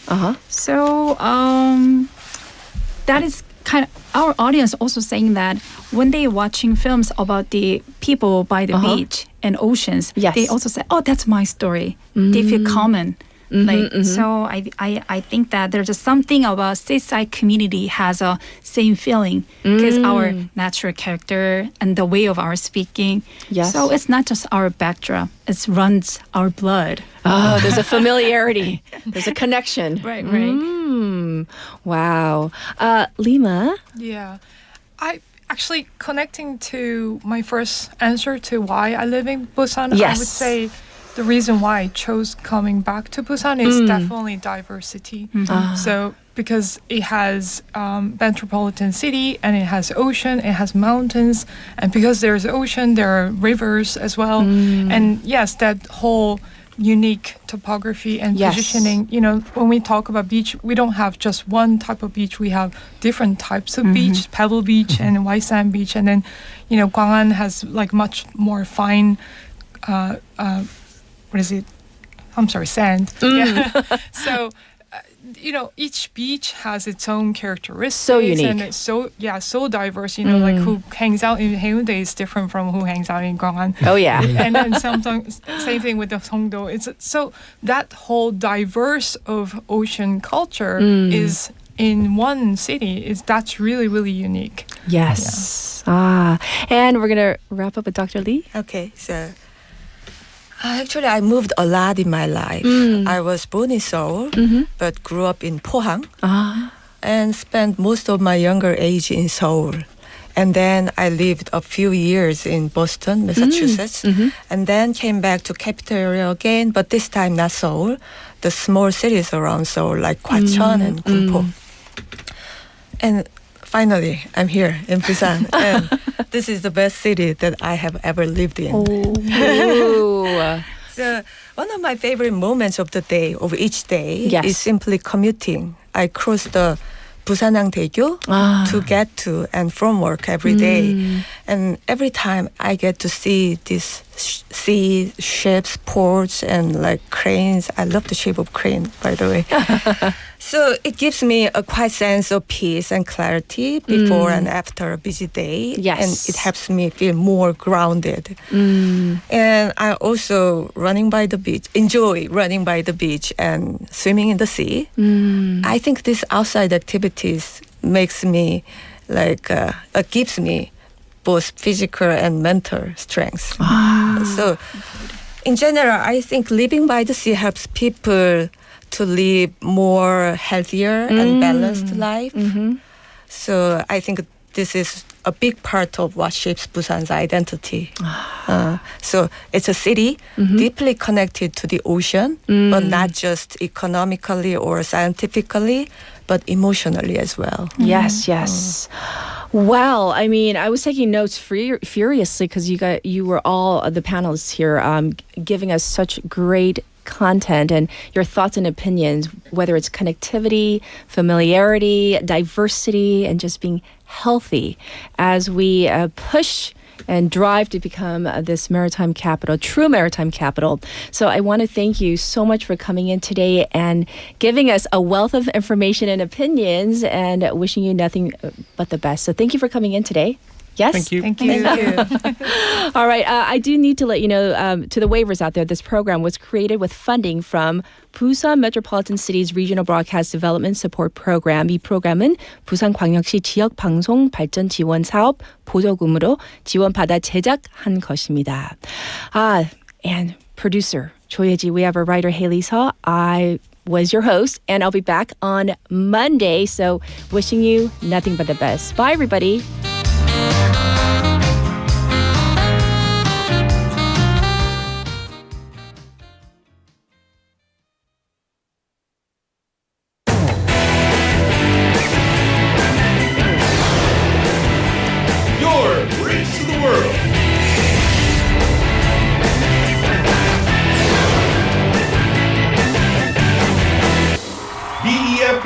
부산영어방송 English with 부산 아지매. 우리 소상공인 사장님들 매장에 방문한 외국인 손님 때문에 당황한 적 있으시죠? 그래가 듣고 바로 써먹는 영어 한마디 알려줄라 합니다. 배울 준비 됐지?